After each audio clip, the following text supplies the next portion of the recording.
thank you for joining the talk about digital art on view, public and private. My name is Christina. I've been running art fairs for the last 9 years, and that's why I'm especially excited to just have a talk here and be a guest and talk about my favorite topic of the digital arts. So my first question is, Andrew, you're doing the Times Square Arts initiative, and you just told us we've been staying over there together, that the initiative is running for over 10 years already. So the program Times Square Arts, which is the public art program of the Times Square Alliance, is 10 years old.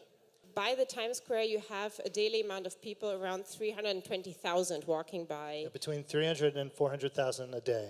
That is a huge amount of people walking by, seeing artwork.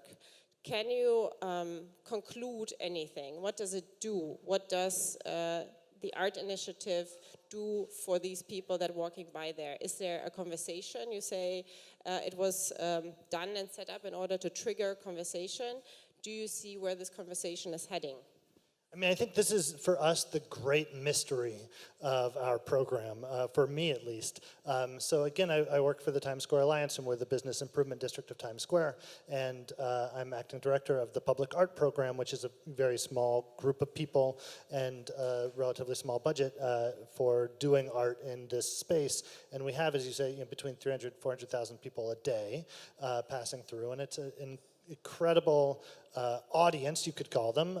They're not necessarily there for art, although I think that they're there partially to see some kind of a show or be the show. And so they are, in some ways, I think, very susceptible to taking in art and being surprised by art.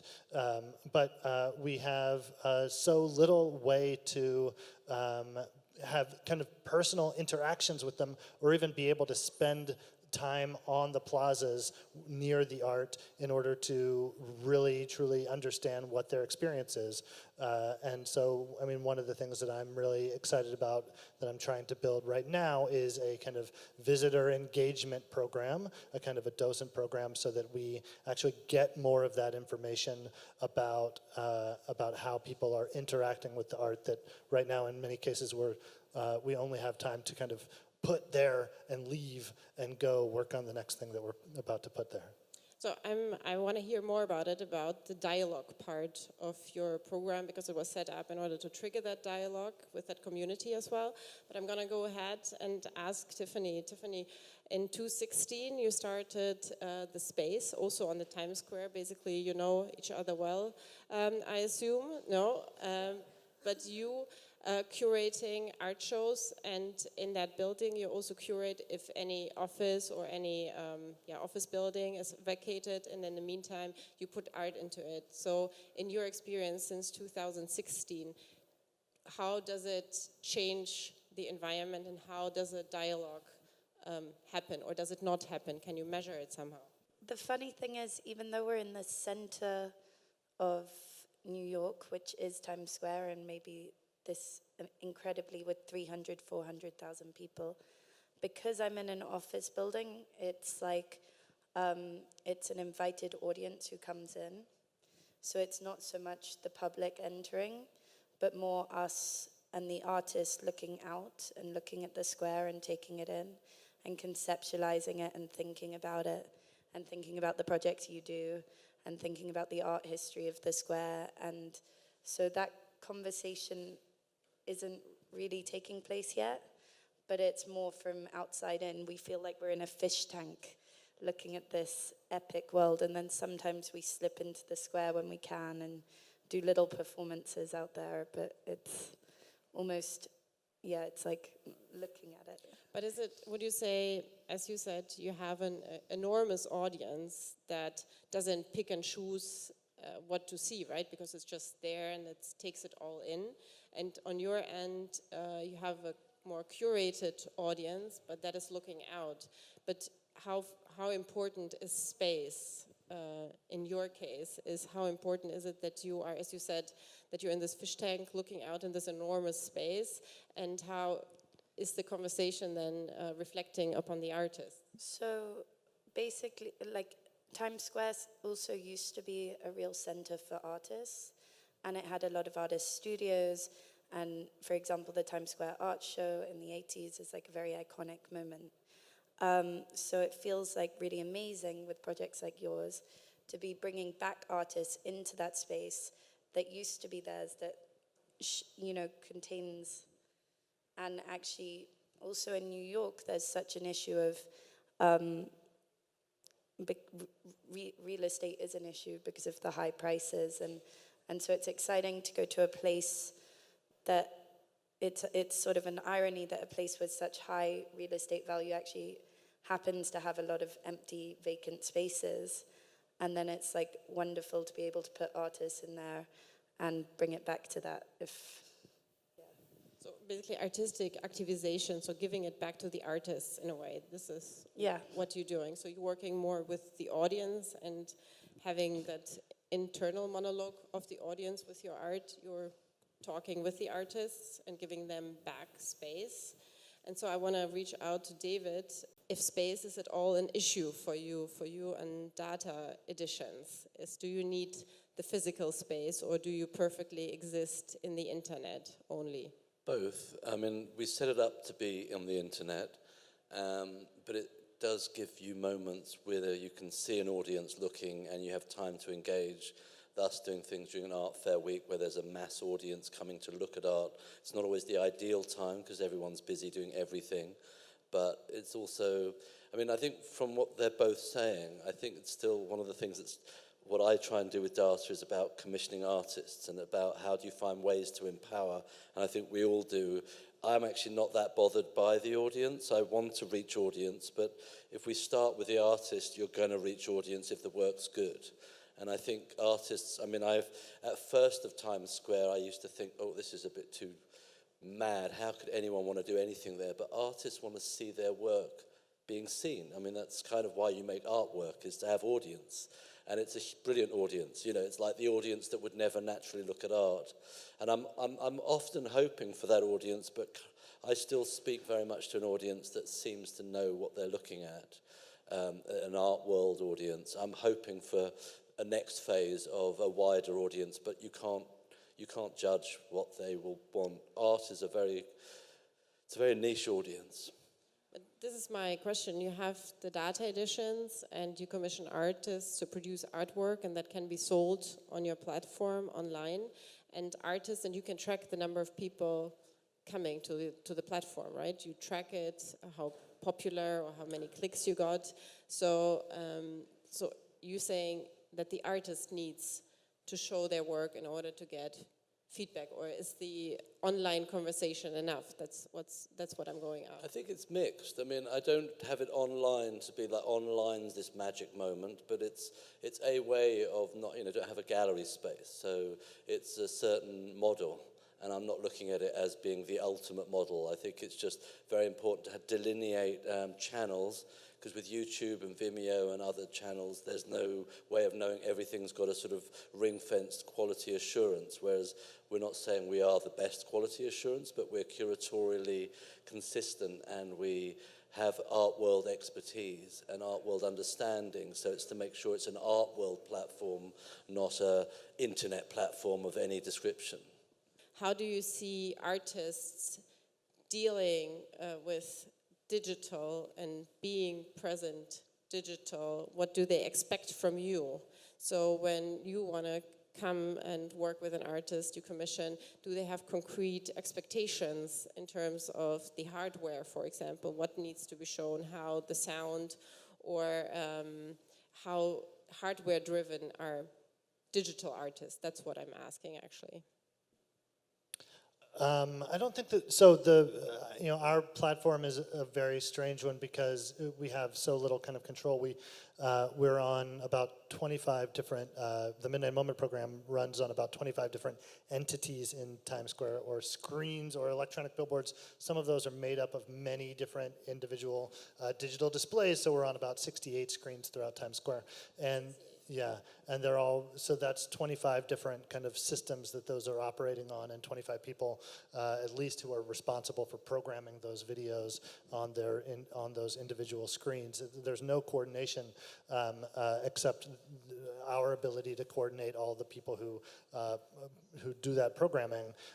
And so I honestly try to lower artists' expectations about how much control they can have over all those situations. But you know, some artists are more particular than others, and that doesn't necessarily I actually have found, I think in what I've happened upon, that digital artists seem to be much more okay with the understanding that the work is going to be seen on in many different ways. You know, some of our screens are horizontal, some are vertical, some are striped, and so I think digital artists are maybe used to people watching their work on their own screens and having some loss of control in that way. I find that in some cases, artists who are originally working in film or video tend to be more particular about the dimensions of the work or the frame rates or those kinds of things.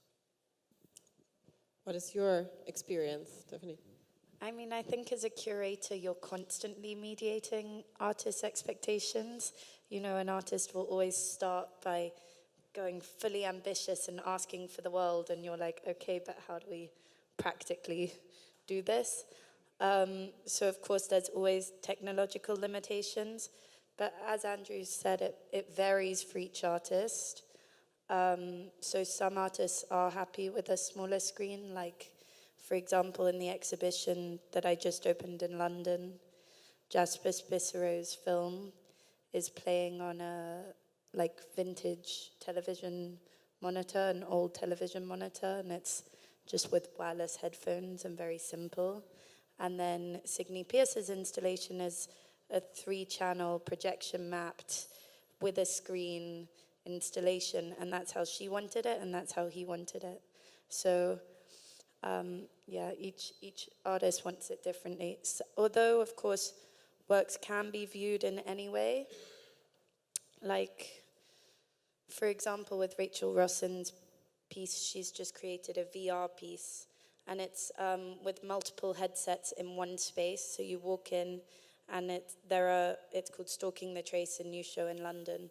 And you walk in, and there are 4 different virtual reality headsets.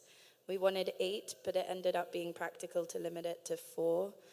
And then there's an amazing, similar to this space, projection mapped installation surrounding those virtual reality works. But I've also watched the same piece in her studio just on a monitor, which is also effective, but then when you create a whole installation around it and you actually curate it in that way, it becomes just more affecting and more rigorous and more exciting, but both work, and that's the beauty of digital art, is you can view it on a grand scale or a simpler scale, and that's what it offers us.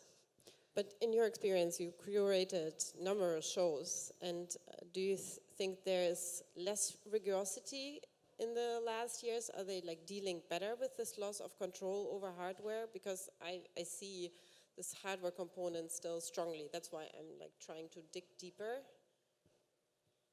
I mean, I think, what do you mean by loss of control? Because you cannot 100% say, I want a 4-channel, high definition, high quality installation, but actually we have only 2 screens that it might not be as high quality. Like how in the actual So I think in the reality. actual, yeah, but I think that's the same with any show. Like if you're working with painting and you can't show, you just try to show it as well as you can to the artist's specification always, and sometimes you can't, and that's a reality. But usually it's, for me so far in my experience, I've always been able to figure it out in a way that the artist is 100% happy and there's no compromise, and that's really important to me. But yeah. I mean, I tilted on another axis because I try and work on simple means, and I've often worked with artists with cinemas And I try and keep it finite what I can do, that artists know that if I'm going to show it in the cinema, I'm not going to suddenly put new screens in the cinema or new projectors, because the cost of that, there is no value to me to do that. I don't often have budget to do that. So I usually try and measure their expectations. This is what it's going to be, and if they don't want to do it, they don't have to. But often it's about other things that I provide. I'll provide maybe marketing, some kind of level of art world connection, bring audience, join up the dots for them. I can't do everything, and I think that's, we have different entities that can do, Tiffany's curated some amazing projects, but that takes a sort of, there's material you have to get, and keeping artists happy when you do those is kind of difficult. So I'm asking also, I'm coming from the art fair world, and I've seen just galleries struggling, galleries looking around, liking artists, and they want to work with them, and then sometimes this hardware component comes in, but we want to do a show, and then I've seen a lot of struggles around that. It is difficult. Technology is always failures with technology. It's the kind of, I always think of it like it's really human. It fails really easily, and I can't. But it's, one can mitigate against that as best as one can. But then I've had numerous projects where, something will just not work, and that's sort of life in that zone. But you can have that with painting. You can have a building burned down. I mean, it's like, and paintings can, get damaged by different environments. So it's really trying to find, we just all try our best, and that's kind of... And I wanted to ask you, because you've been doing a lot of events with different institutions and different partners here. So what is the expectations also from the creatives in terms to your space? Yeah, so I think to David's point, like, people are playing around with different models, and our model here at Lightbox is, bringing in like brands and corporate companies that are going to do, their own events in here that we help produce, and doing like immersive dining and cocktail parties, and they get access to 360 projections, but that helps kind of sustain the platform where we can give access to artists who work at the intersection of technology and digital. And so we're real estate is really expensive in New York, and being able to operate a business like ours is really expensive, but I think we've figured out the right model to do that, which is really exciting. And in terms of like artists' expectations, I mean, so far our experience has been like they're usually seeing their project on a screen that they built, or like on their Instagram, and being able to see it at a grander scale is always going to be very exciting. And having access to like tech teams to help being able to do that. And then just recently, we've kind of expanded our mission outside of Lightbox to be able to give access to artists like kind of bigger platforms on public screens, and we launched something called Decode Experiential. So that's kind of like our digital and artist driven mission with Studios VR, and Jess, who founded it, is here too. My question is, do you see, because I don't see, maybe I'm wrong, more digital artwork or artists exhibited over the last years? Would you agree, or and why is that? I'm really fascinated. Why is that on the institutional as well as on the private side? My assumption is always the marketplace doesn't acknowledge it yet. They don't know how to deal with it. So there's a nervousness, there's a lack of confidence in terms of how to sell it, how to show it, how to deal with it. And that is what I guess we're all in a way working towards, and I've been doing it for 20 years. So I felt we were on the cusp 20 years ago. I still think we're on a bigger cusp, but the cusp is still the cusp. And the marketplace, once people work out how to make and earn and have money coming to a project, they work out how to deal with it. It is always the way. There's no alternative model on that front. So you have to find solutions. One of the problems with digital is there's another ecosystem around digital of the idea of the dot-com sensation, of the business model around it, around investors and around the marketplace of that nature, which is a corrupter of the art world. So anything that's based around business that's trying to sort of find its sort of value before the art is made is already screwed. It's like you have to have the artist make work and be supported. There's no alternative model before that happens. But I feel this counts more for the private part, for the galleries part, and how far are institutions concerned with that? Maybe Tiffany. I think institutions are, you know, like 10 years ago, institutions weren't really even talking about digital art. Now, every institution has a new media acquisitions committee, and they're really thoughtful, and they're including it in their collections and their exhibitions.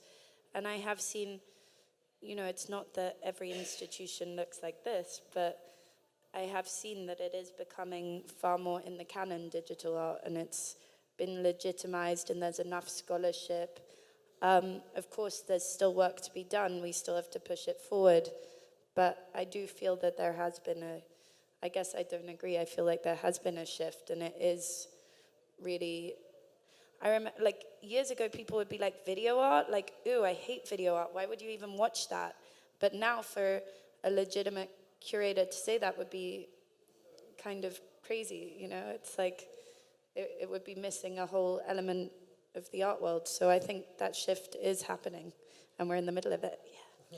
But do you think it's happening because there's enough staff, educated staff, that can fight for it? Or is it the boards that are coming in, like in your position, as you say, I've seen this work should be considered and looked at, or where is this shift exactly happening? Well, or is it the pressure from the artists? I think it's happening through scholarship. It's happening, you know, there's been so many amazing books by like Lauren Cornell or Omar Khalif, or all these amazing scholars who have really legitimized internet art and considered it and thought about it. There's been amazing exhibitions in so many museums, like the DIS Berlin Biennale, from that to like, you know, shows around the world about digital art that have been so strong and powerful. It's been shown in, digital art has been shown in biennales, and all these little moments for it have amalgamated in the legitimization of new media. And there's new terms like time-based media, and there's understanding as well, and understanding it as a legitimate platform for art.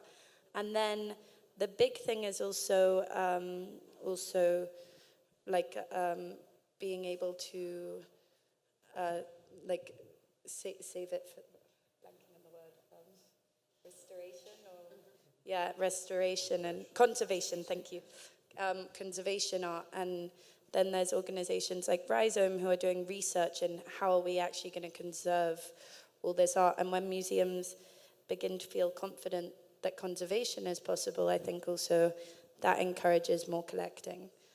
But so you serve on boards of different museums, but on the private side, so what David was referring to, that people are nervous or there's no value system yet in place, monetary value system for collecting digital artworks. How much does it concern you as a private collector that this marketplace is not yet in place? Not so much. That's not why I collect art, you know. I feel like it's important, it's legitimate. But I guess you had a couple of conversations about that topic, right? With other collectors, I would assume, that are very... A little, but not actually as much as you'd think. And I think, you know, probably with photography, once upon a time, people said that didn't initially have a market developed later. Projects like Daata are addressing the market issue directly and trying to develop models for a market for digital art. And I think, you know, the art comes first, and then the market can come later. And it is coming, I feel it. But and in the meantime, the artists have to survive somehow, needs to be supported. So in your experience of 20 years, as you say, what is, when you said the cusp of it, I felt the cusp of it was 20 years ago, and now there's a bigger cusp. What are the occurring questions or reoccurring questions of collectors when they stand in front of a piece and they say, well, I like it, you know, so shall I buy it? So, or what are the questions that are coming about the market maybe, or what are the concerns? I don't know if I hear those comments too often. I mean, I have collectors. I mean, generally a sort of more enlightened collector is open to most art forms made by artists, most art mediums. It's more those that come to it are looking for, you know, the value of, you know, I want to buy a work of art and what's it worth and that thing. But that doesn't really happen in the dialogues I have in the main. And obviously you get a lot of stupid conversations and you get a lot of interesting ones and you have to filter them through. I mean, I've seen more over that 20-year period, more and more artists, I mean, most artists work with technology of some form. Even painters, they use their research, they have their images of their work, even if they're not making digital artworks. Everybody's connecting with it, so it's becoming much more of a natural language. And we're not talking about, that's what's shifting, and I think the collectors are joining into that. It's just taken time. And I think there are more things at Frieze. There's a VR section that was new this year. I've got a screen there. And, you know, things are possible. The art fair is just not probably the best place for it because it's such a marketplace that the galleries have such expensive costs to be there, and the return at this point isn't easy to take those kind of risks. So art fairs generally have fairly safe bets of what artwork is brought into that building. And I'm not sure where else I can go with that answer. On the other hand, so we've been talking about the market aspect of it, and you on the Times Square. I mean, you have a canvas that is huge, and just talking about the digital work. So because I've did some research and I saw that you also do on physical sculptures or installations. Can you maybe pinpoint the difference, what it does to the audience that you see in the eyes if you do actually something like physical, to be touched objects, versus digital work? Well, I think, you know, both can be very powerful, and the benefit of I think there's obviously a kind of viscerality to physical works. So if we do a sculpture, we had a great sculpture by Mel Chin, and it was it was very large, it was imposing in even our space, and it was also a great bench, and people were, you know, loved to sit on it, lie down on it, climb over it, and that is a way that they could interact with that work that they can't interact with the work that's on the screens. Similarly, you know, we do performances on the plazas and in internal spaces in Times Square, and there's, you know, I come from a live performance background, and so for me there's always going to be something that's really powerful and visceral about that, the connection between a live performer and an audience. And so that's the live performance, and in the digital, what do you think? Is it more a storytelling? So what are the more powerful pieces that you saw a strong effect on the people that saw a work? Can you maybe pinpoint that? So I'm looking interesting. for I mean, cases. the very strongest, I think, effect was we had a work by of a digital work was Peter Burr, a digital artist, video artist who had a midnight moment, and apparently there were a lot of comments to our we have public safety officers in Times Square that people were experiencing seizures from this black and white flashing, which partially indicates that I think people don't understand what actually causes epileptic seizures, in terms of that is not really possible in our environment. But it's what Peter told me was that his work always gets that reaction. People always say, "I'm having a seizure," when they see his work, and it's something about the kind of the flashing gives them a kind of actually kind of maybe a stomach sense. And so I think that is something that is the rapidity of the changing of the black and white is probably possible really only with the digital, and is really amplified by our we have some of the world's largest HD screens and 8K screens, and so that is just gets in your eyes.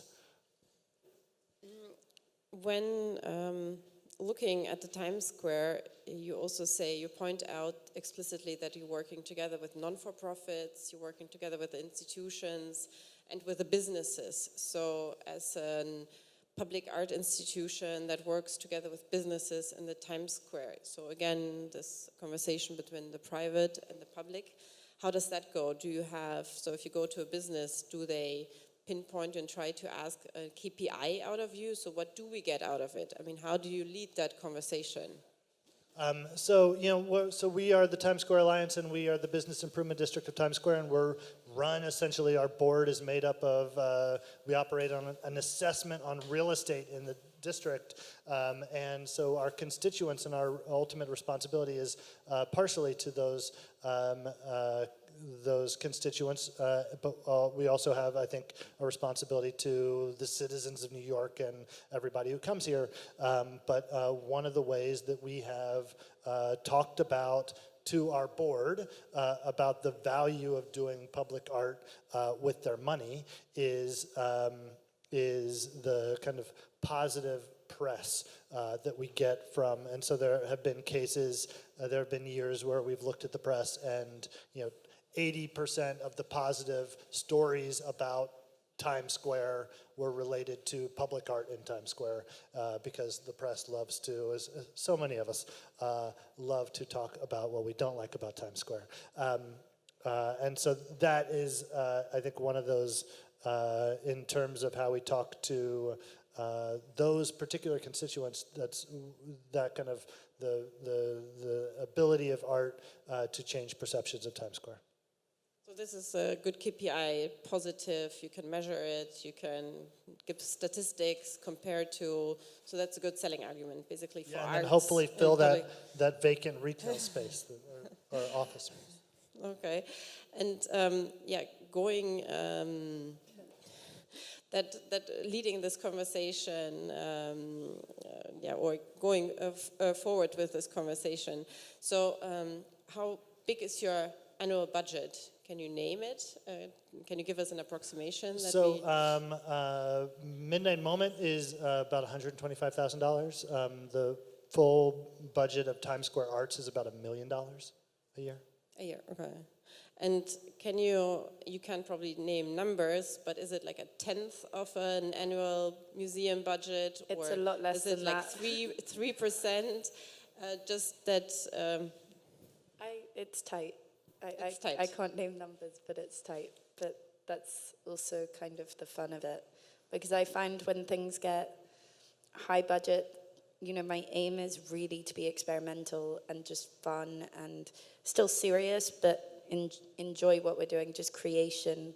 And when the budget gets too high, sometimes it becomes less enjoyable or you can't experiment as much. So I do really intentionally keep tight budgets because it allows for a lot more freedom. Interesting, David. What do you think of tight budgets? I like tight budgets. They're really fun. But operating on a tight budget myself, its mission is to pay artists always, first and foremost. And I think it sounds like the most weird business model, but to me that is the business model, because I have actually then a business that serves artists, and therefore the reputation and its outcomes are broad, as opposed to saying I do this and offering everyone a free platform that they're not going to make anything from. And there's a lot of people in the digital space who say it's going to be really good for you. Well, I know there's one thing that's really good for an artist, to have something coming in to sustain them, but also I'm looking at other partners through the world who are starting to join in to sort of making sure almost every dialogue I have is somebody else has to offer to pay artists or do something of value other than just giving free, a free building or something, which is not so free, doesn't make it always so free. There's quite a big cost. Exactly. So I would like maybe that you can tell an example how you structure collaborations, because I think this is what I meant exactly, this example, that you have the interest of the artist at heart. So I don't know any institution, probably international, that hasn't collaborated with you on digital art, and maybe that you name how you structure it. not per real numbers, but No, it's that not is- numbers. I mean, I structure it on a sort of goodwill basis to start with.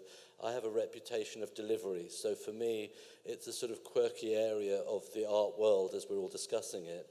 And I've been sort of not, I'm still standing doing it. I've been doing it, and it's a commitment to doing it. So there's a sort of trust, and I have that trust actually with everyone on the panel too, even you, because we've collaborated or aimed to collaborate in Vienna, and I was in Vienna anyway at the fair for another project that was going on to do with blockchain, which is coincidental.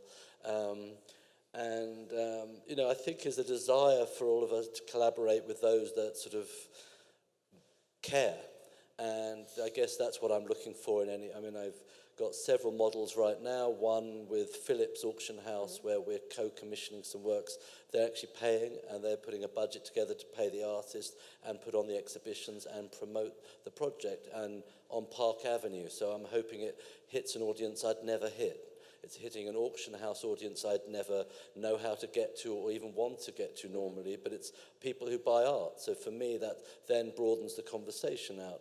On another model, I'm working with MoCAD in Detroit, who've received funding from the Knight Foundation, but they are going to commission 6 artists I requested based in Detroit, and they'll be on the platform, and we'll launch them at Expo Chicago, a big art fair in Chicago. So there's different, I've just looked for different outcomes and different models, working with different people, because it's just the broader you can speak about this and have it seen in real terms. You know, I feel like I'm a sort of, you know, my father was a preacher, so I think I carry on that good tradition.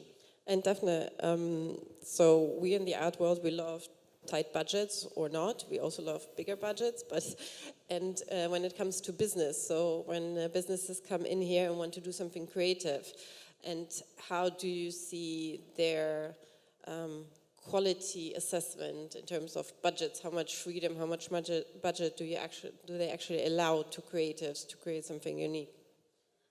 I think the answer is not enough. I mean, you know, like the brands and the corporate companies that come in here, some of them have tighter budgets, a lot of them have a lot of budgets, and I think, you know, sometimes we just kind of see them wasted away to either like, you know, having too much control over the creatives that they hire, or like the artists. And sometimes, you know, like you know, from what I've heard from kind of the community of artists that we have here, is they say no to projects, even sometimes with money, because it's like, it doesn't feel authentic. And then on the other hand, you know, what we've been kind of doing on the digital art side of things, that's also a tight budget that we work with. So, and it's the same way as David, it's like we've played around with models where we, you know, on top of providing the artist with a space that already has a bunch of technology that they can use and customize, we give them a little stipend to do something in here, and then we open this space for 3 days, and, you know, that comes at costs that I think are valuable, but that we provide the artist with.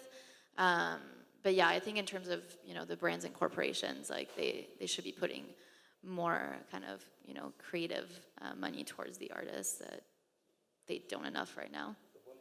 One of the problems with the brand is they usually don't have people in place who understand the art world.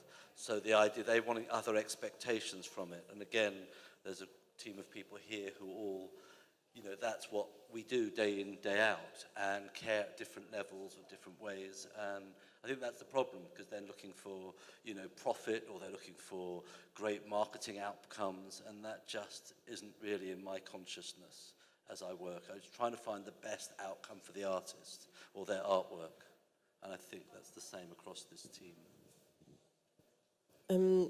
Again, on the private side, so we've been talking about the industry, but collectors, do you get a lot of people or other collectors, starting collectors, asking you about advice, where to look at, where to go to start a digital collection? And what do you tell them? Daata editions. I like that. I think we've worked it out. Yeah. Right, yeah. But actually, it's really an amazing place for a young collector because it's affordable.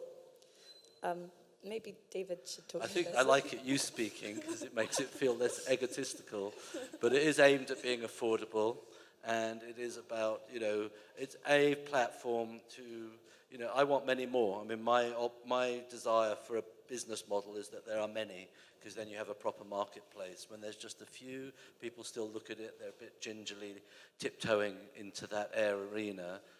But we start off very easily, and because of some of the projects we're doing with Philips, there's a sort of, a different audience as looking a bigger one. We've been doing it for 5 years, and in any startup, that's kind of a long time, and we aim to carry on. Aim was never to be a big profit center. It was about profit was always aimed at commissioning new artists. That was its model. What I like about it for young collectors as well is that it's educational. So you can go on the site and actually learn about the artist before acquiring it and it's like you can really educate yourself in video art today by just looking at that platform as a starting point. So it's definitely worth looking at, even if you're not looking to buy art. And so you said as a starting collector, but you as an experienced collector and experienced people in the art world, so can you give a projection? Where do you see the art world heading in 5 years? Do you think it will be all digital, will be half digital? Can you give me like a projection? How do you see that? Because the art world is changing, you know. I remember the times when galleries hated social media, but eventually they all had to do it. So how do you think the art world will look like in 5 years from now? Can I? I mean, I think just like, and I'm not like a digital art expert by any means, but I think there's going to be a lot of technological advancement that is going to make it so much easier to grasp and buy and, collect. So I think that's kind of where I see things going. Even us at Lightbox, when we're doing research on like new tech products, it's like making it easier for anyone to be able to code or, create content or turn on a projector. And like right now, I think that's what people are kind of scared about, because it requires kind of a lot more than just hanging a piece on your wall. So I think I'm really hoping to see kind of art fair picking up on it and for the technology to just be able to help, sustain that. And as most artists are touching upon it, it's almost inevitable, because you're going to get the next wave of museum leaders and art fair directors who aren't as scared and nervous of it, and gallerists too. So it's a sort of slow build, but it's also, we're here talking about, not here talking, but there's VR projects, AR, blockchain. This was not in conversation 3 or 4 years ago. There was nowhere talking about this. Almost 5 years ago, you wouldn't have had a conversation in any way. And so that's almost becoming, well, you might disagree, but it was, I'd never had that conversation. People were still worrying how they'd, I started off with, 35 millimeter, 16 millimeter, 8 millimeter worries that moved to beta SP tapes, that's moved to Blu-ray, and we're just, things shift, and I think that's exciting. I don't think we should ever build a model that's dependable upon any one way, because I think one way is going to shift. There's also fads. I mean, that's one of the issues we have, of people get overexcited by the fad of technology, and I think once we can move on from its faddishness, it might take 50, 100 years of shifting of that one. I don't know, but I think, I guess time tells us there are many fads, and we go through many. I remember as an art student, there was a big, in England at the time, everyone was loving a certain group of Scottish painters. Then you had the YBAs, and these become sort of fad movements of art. You only need a certain shift, and we're getting to sort of fads where certain groups of artists are working with technology, and then people take it more seriously. So in 5 years, you think there will be an economic model? Yeah. So digital art has from its beginning, developed alongside the development of technology. Computers started as an academic sort of project, so artists were there from the start of it.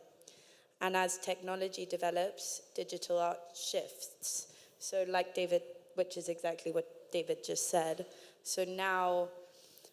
So for example, now the internet has already been commandeered, so now artists are moving on to virtual reality, which feels like the new free space that's unexplored, and they're starting to be the first pioneers of exploring that territory.